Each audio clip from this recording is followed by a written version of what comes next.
Hello YouTubers, welcome to another edition of World History AP Vocabulary. We're going to be looking at a few words today, looking at more of Africa during the slave trade, and we're going to be looking particularly at African societies during the slave trade. So we're going to look at the Ashanti, we're going to look at Dahomey. It might look like Dahomey. I like to call it Dahomey, but it's Dahomey. And then we'll look at the Fulani, as three major tribes during this time period and the different effects that the slave trade had on these tribes. And then we will look at Cape Colony, which was in South Africa, the Boers, who were settlers in Cape Colony, and the Great Trek, which the Boers took into Nguni territory to meet Shaka, who was the leader of the Zulus.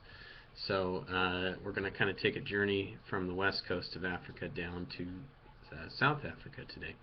So let's start with Ashanti. So the Ashanti people were an Akan people. They spoke an Akan language in West Africa. And they lived in the Gold Coast of Africa, which is the area around Ghana, Benin, Togo. Gold Coast because of how much gold they had to trade with the Europeans during that time. And also slaves during this time period. So the Ashanti were a powerful kingdom, and they grew even more rich and powerful by engaging in trade with gold and slaves to the Europeans.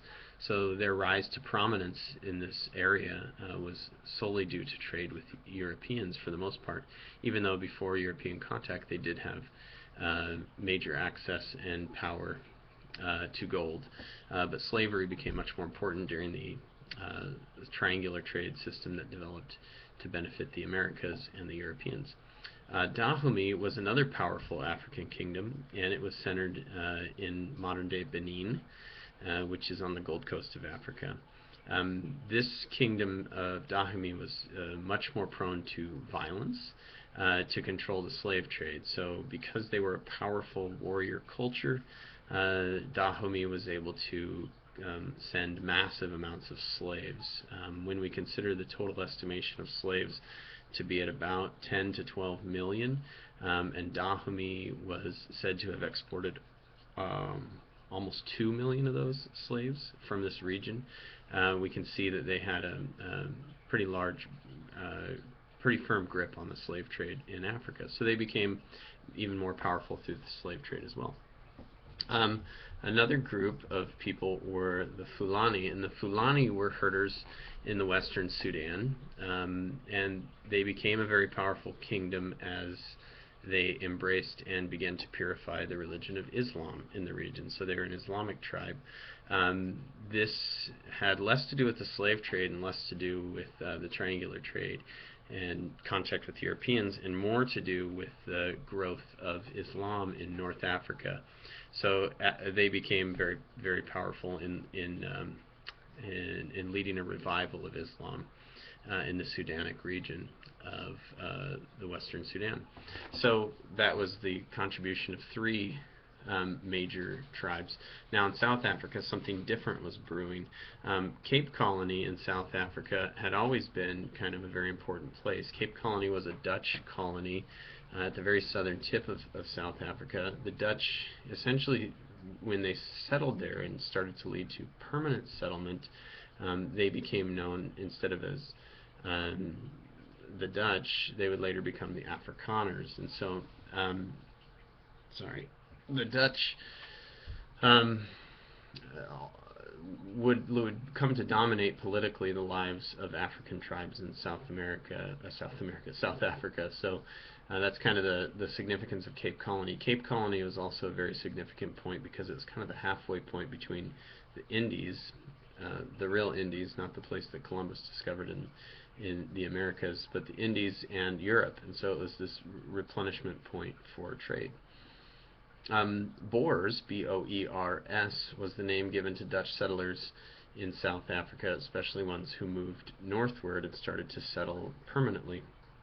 Their significance is that the Boers would have their name given to the Boer Wars, which had to do mainly with these Dutch settlers fighting with local tribes and enslaving locals and becoming permanent settlers there.